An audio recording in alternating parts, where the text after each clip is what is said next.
मैंने हुर्रा कर राजपाल से ये कहा कि जल्दी बता, धर्मनाथ जैसा पापी कहाँ पर है।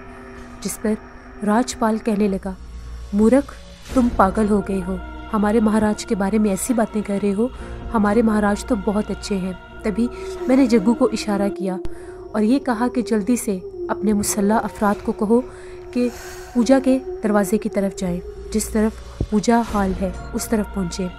जैसे ही जग्गू के मुसल्ला अफराद पूजा हाल की तरफ जाने लगे, राजपाल का चेहरा खौफ से लरज़ उठा।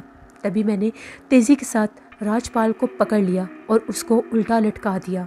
जैसे मैंने राजपाल को उल्टा लटकाया, राजपाल तो खौफ के मारे कांपने लगा और कहने लगा, हमें क्षमा कर दो, हमारा कोई दोष नहीं है, हमने दोष है, हमने जो कुछ भी किया महाराज के कहने पर किया।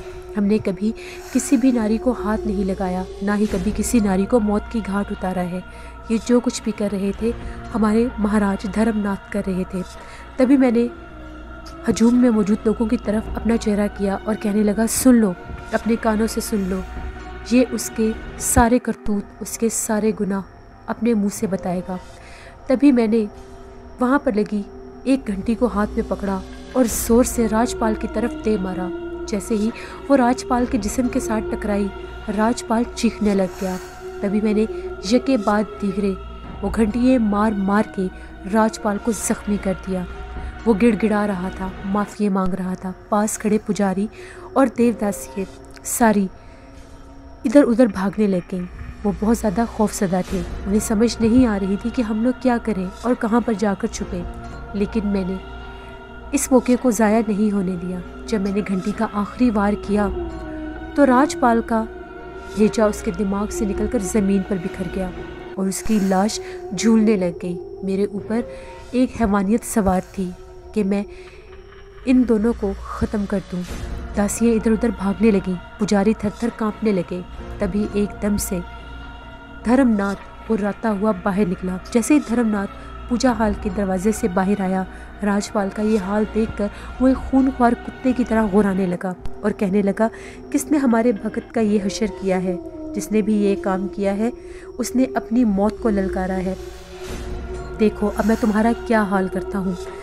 तभी मैं बोला, हाँ, मैं इन लोगों का शेरू दादा हूँ और मैं तेरे लिए शहरयार अहमद हूँ, तेरी मौत हूँ। भगत नहीं, बहरूपिया है तू। राजपाल तेरा पालतू कुत्ता तेरे गुनाहों का सबूत दे चुका है।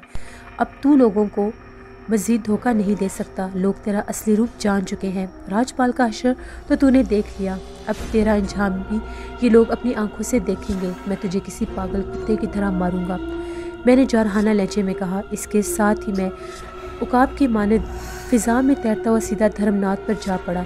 जो ही मेरे पाँव ज़मीन पर लगे, मेरे दोनों हाथों ने बिजलियों की तरह हरकत आ गई। धर्मनाथ एक झटके से फ़िज़ा में बुलंद हुआ और मेरे सर के ऊपर से होता हुआ दूसरी जानिब जा गिरा। इसका भारी भरकम जिस्म एक धमाके से फर्श पर गिरा। साथ ही इसने एक ज़ोरदार चीख मारी और इसके बाद मेरे हाथ पाँव मशीनी अंदाज में हरकत में आ गए। धर्मनाथ किसी अजीब तरह से आगे इधर उधर लुढ़क रहा था। पूरा मंदिर इसकी चीखों से गूंजने लगा। इसका चेहरा और जिस्म जगह जगह से खून आलूद हो गया। मैंने एक बार फिर दोनों हाथों को फ़िज़ा में उठाया, बुलंद किया और इसको उठाकर दूर फेंक दिया। वो सीधा सामने खड़ा पुजारियों पर जा गिरा। अचानक 2-3 पुजारी तेज़ी से आगे बढ़े और मेरे पाँव पकड़ लिए और गिड़गिड़ाने लगे, महाराज आप भगवान हैं, हमारे महाराज को क्षमा कर दें, इनसे भूल हो गई, हम इनका ये हाल नहीं देख सकते, इनको क्षमा कर दें। मैंने इनसे पाँव छुड़ाने की कोशिश की। इतनी देर में मेरा ध्यान धर्मनाथ की तरफ से हट गया और यही मुझसे चूक हो गई। धर्मनाथ ने मौका हाथ से जाने नहीं दिया। इसने फ़ौरन मुंह में कुछ बड़बड़ाना शुरू कर दिया। जैसे उसने कुछ पढ़ना शुरू किया, उसने जग्गू की तरफ इशारा किया तो फ़ौरन से जग्गू के 2-3 साथी भेड़ियों की तरह इस पर लपके इन पुजारियों पर टूट पड़े। लेकिन देर हो चुकी थी। धर्मनाथ अपना अमल पूरा कर चुका था। पूरे मजबे पे सन्नाटा छा गया था। धर्मनाथ ने फ़ौरन मेरी तरफ फूंक मार दी तो आग के कुछ गोले मेरे जिस्म की तरफ बढ़ने लगे। बहुत से लोगों ने ये मंजर अपनी आंखों से देखा। जग्गू और उसके साथी मुझे बचाने के लिए जैसे मेरी तरफ लपके, इतने में देर हो चुकी थी। जग्गू का दलेर साथी रामू उस आग के सामने आ गया और वो आग उसके जिस्म को लग गई। रामू चीखने लग गया। उसके जिस्म पर आग थी। वो ज़मीन के ऊपर कलाबाजियाँ लगाने लग गया कि किसी तरह से आग बुझ जाए। मैंने बिजली की तेज़ी के साथ रामू को उठाया और वहाँ पर बने तालाब में फेंक दिया, और वही पानी उसके लिए ज़िंदगी बन गया। उसके जिस्म पर आपले तो आए थे, लेकिन वो मज़ीद जलने से बच गया। जैसे ही धर्मनाथ ने देखा कि उसका ये वार खाली गया है, धर्मनाथ ने एक बार फिर कुछ पढ़कर मेरी तरफ हाथ लहराए, तो मुझे ऐसा महसूस हुआ जैसे मेरे पाँव ज़मीन से ऊपर उठ रहे हैं और मेरा जिस्म एकदम सर्द होने लग गया।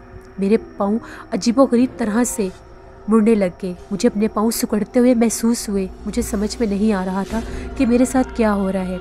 मेरे पाँवों की शक्ल बदलने लग गई। मेरे पाँव इस तरह से थे जैसे किसी जानवर के पंजे हैं। मेरे जिस्म के ऊपर अजीबोगरीब तरह से बाल उगने लग गए। मैं हैरत ज़दा था कि मेरे साथ ये क्या हो रहा है। मुझमें में खड़े लोग डरे सहमे ये सारा मंजर देख रहे थे। तभी मैंने आंखें बंद की और ख़ुद को अल्लाह के सुपुर्द किया।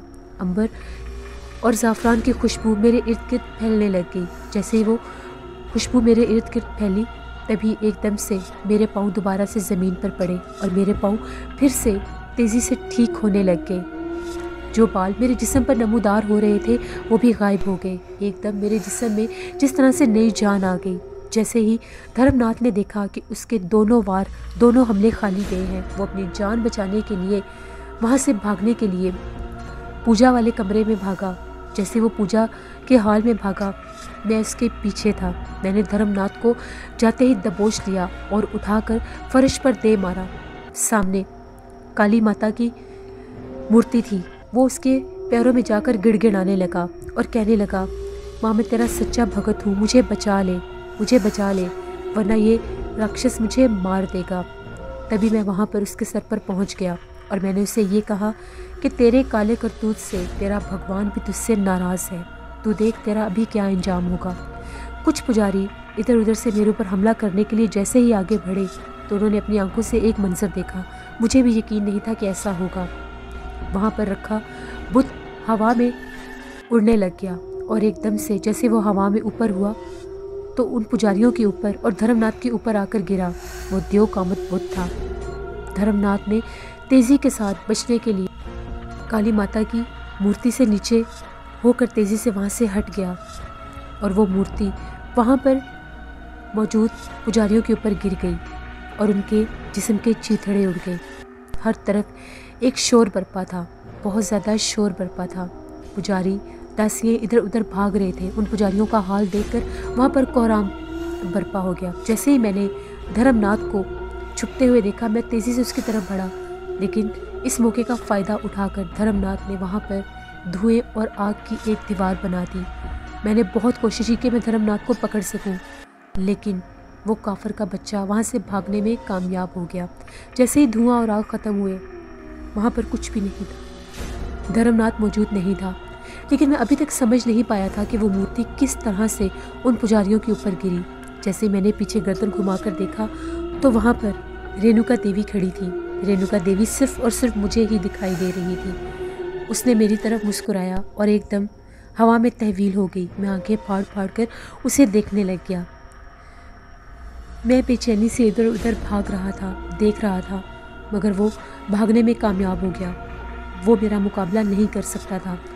धर्मनाथ तो बहरहाल ज़बरदस्त साहिर था, क्योंकि किसी न किसी तरह से वो मेरी आंखों से गायब हो चुका था और ये कोई मामूली बात नहीं थी। धर्मनाथ के फरार होने के बाद मैं बुरी तरह से झुंझला गया। इसी झुंझलाहट ने मेरे जहन को मुंतशिर कर दिया। मैंने एक बार फिर आगे पीछे जाकर अच्छी तरह से जायज़ा लिया कि धर्मनाथ किसी तरह से फ़रार हुआ है और कैसे फ़रार हुआ है, मगर मैं अपनी कोशिश में कामयाब ना हो सका। मुझे खुद पर गुस्सा आ रहा था। मेरी लापरवाही से इस दरिंदे को भाग जाने का मौका मिल गया, मगर अब क्या हो सकता है। मुझे फिर इसे ढूंढना होगा और इसे अंजाम तक पहुंचाना होगा। मैंने अपनी नाकामी पर खुद को बहुत बुरा भला कहा और चीख कर जग्गू को पुकारा, जग्गू हाजिर हूँ माई बाप। जग्गू जो कि हैरत के समंदर में गोते खा रहा था, एकदम घबरा कर बोला, इस कुत्ते धर्मू के बाकी साथियों को काबू कर लो, खबरदार कोई भागने ना पाए, और सुनो किसी औरत को कोई नुकसान मत देना। जो हुक्म माई बाप। जग्गू ने फुर्ती से अपनी जगह पर हरकत करते हुए कहा। जग्गू के एक इशारे पर इसके साथियों ने वहाँ पर मौजूद सभी लोगों के करीब, दासियों के करीब, पुजारियों के करीब एक दायरा बना लिया। पुजारी जो कि पहले ही धर्मनाथ के दुर्गत बनते देख चुके थे, इसके फरार हो जाने से पहले ही खौफजदा थे और फरार की राह ढूंढ रहे थे। इस अचानक हमले पर वो बुखलाकर रह गए थे। जग्गू और इसके साथियों ने इन्हें मुक्कों और डंडों पर रख लिया। चंद एक ने रस्सियों से इसकी पटाई करना शुरू कर दी। मंदिर में एक बार फिर चीखो पुकार गूंजने लगा। इनमें से कोई भी रहम के काबिल नहीं था। हर कोई ने किसी न किसी तौर पर धर्मनाथ के जुर्म में उसका साथ दिया था, इसलिए मुझे इन पर बिल्कुल भी रहम नहीं आ रहा था। इनके मुंह से निकलती हुई भयानक चीखें सुनकर मुझे सुकून मिल रहा था। ये सब जालिम थे, दरिंदे थे, धर्मनाथ के छोड़े हुए ऐसे पालतू कुत्ते थे जो मासूम लड़कियों को अगवा करके धर्मनाथ के आगे पेश करते थे। ये किसी तरह से भी काबिल रहम नहीं थे। जग्गू और उसके साथियों के साथ उस हजूम से भी कई आदमी निकलकर इन पर टूट पड़े थे। इनमें से ज़्यादातर इन लड़कियों के भाई और बाप थे जो धर्मनाथ की दरिंदगी का निशाना बनी थी। जग्गू और इनके साथियों ने मार मार कर पुजारियों का हुलिया बिगाड़ दिया। वो सब बड़ी बेरहमी से इन्हें पीट रहे थे। तमाम दासियां एक कोने में खड़ी खौफ से थर थर काँप रही थी, सब कुछ देख रही थी। हालांकि उन्होंने बखूबी सुन लिया था कि मैंने जग्गू को मना किया था कि इन्हें हाथ भी मत लगाना, मगर फिर भी वो डरी सहमी निगाहों से मुझे देख रही थी। मंदिर का सफ़ेद संगे मरमर का फर्श इन पुजारियों के गंदे खून से सुर्ख हो चुका था। मैंने देखा इनमें से कई पुजारी अपनी ज़िंदगी की आखिरी सांसें गिन रहे थे। ये देखकर मैंने जग्गू को रुकने की आवाज़ दी। बस जग्गू, बस करो, इनके लिए इतनी सज़ा काफ़ी है, बाकी का पुलिस पूरा करेगी। इनके हाथ पाँव बांध दो, जल्दी करो, हमें अभी यहाँ से निकलना होगा। मेरी आवाज़ पर जग्गू और इसके साथी मशीनी अंदाज में रुक गए। उन्होंने उधर उधर से रस्सियाँ इकट्ठी की और ज़ख्मों से कराते हुए पुजारियों को बांध दिया। इस काम से फारिग होकर मैंने अपने कदम दासियों की तरफ बढ़ाए। मुझे अपनी जानिब बढ़ता देखकर इनमें से कई ने खौफ से चीखें मारने शुरू कर दी। इन्हें मेरे बारे में यकीनन गलतफहमी थी। शायद उन्होंने मुझे धर्मनाथ जैसा समझा था। मैंने अपने चेहरे पर नरमी लाते हुए इन्हें खामोश रहने का इशारा किया और फिर इंतहाई नरम लहजे से मुखातिब हुआ। सुनो, तुम्हें मुझसे खौफ खाने की ज़रूरत नहीं है। मैं धर्मनाथ नहीं, शहरयार अहमद हूँ। मैंने इस जालिम को इसके काले करतूतों की सज़ा दी है। ताहम तुम लोग जानती हो कि ये किस कदर जालिम था, हवस परस्त था, पुजारी के रूप में छुपा हुआ राक्षस था। और मेरे साथी भी जानते हैं कि तुम लोग बिल्कुल बेकसूर हो। मेरी इस वजाहत पर इनके चेहरों पर लहराते हुए खौफ के साए ख़त्म हुए और इनके चेहरों पर इत्मीनान छलकने लगा। आपने ठीक कहा महाराज, इनमें से एक दासी ने आगे बढ़कर दोनों हाथों से मुझे प्रणाम करते हुए कहा, हम वाकई निर्दोष हैं। हम धर्मनाथ जैसे राक्षस के सामने बेबस थी। इसके हवस के पुजारी ने हम में से कई दासियों के साथ भी यही जुल्म ढाए हैं। हम इसके शहर के सामने बेबस थी, हम जुबान नहीं खोल सकती थी। एक मर्तबा एक दासी ने कोशिश की थी, मगर इसके बाद उसको ज़िंदगी भर हम नहीं देख सकी। तब राजपाल ने हमें बताया था कि धर्मनाथ ने नाराज़ होकर इसे मंदिर के अंधे कुएं में फेंक दिया था। बस इसके बाद कोई भी इसके सामने सर उठाने की जुर्रत नहीं कर सका था। ये इंतहा का सख्त और जालिम इंसान था। वो बुरी तरह से सिसकने लगी। भूल जाओ पुरानी बातों को, अब यहाँ पर दोबारा कोई धर्मनाथ नहीं आएगा। वो बहरूपिया ज़्यादा देर तक मुझसे बच नहीं सकता। मैं इसे पाताल से भी निकाल लाऊंगा। फिर तुम लोग इसका इबरतनाक इंजाम अपनी आंखों से देख लेना। मैंने इनको दिलासा देते हुए कहा, भगवान करे ऐसा ही हो। वो सिसकती हुई बोली, इंशाल्लाह ऐसा ही होगा, मगर तुम लोगों को एक काम करना होगा। मैंने मुस्कुराकर कहा, तुम सबको पुलिस के सामने धर्मनाथ और इसके साथियों के काले करतूतों के मुतालिक सब कुछ बताना होगा। हम तैयार हैं, हम पुलिस को सब कुछ सच बता देंगी। ये सब फ़ौरन रजामंद हो गई। फिर मेरे कहने पर जग्गू के कुछ आदमियों ने इन पुजारियों को पहरे पर छोड़ा और बाकी आदमियों को साथ लेकर मंदिर के उन कमरों की तरफ बढ़ गए जहां धर्मनाथ ने सलीम और दूसरे लोगों को कैद किया हुआ था। महाराज सुनिए, अचानक एक दासी की आवाज़ आई। मेरे साथ दो लोग और भी रुक गए और इसको देखने लगे। आप ज़रूर इन लोगों को तलाश कर रहे होंगे जिनको धर्मनाथ ने कैद कर रखा है। हाँ, जल्दी से बताओ वो लोग कहाँ हैं और तुम्हें इसके बारे में क्या इल्म है। तभी वो बेचैनी से कहने लगी, जी हाँ, आइए मेरे साथ। वो फ़ौरन आगे बढ़ी।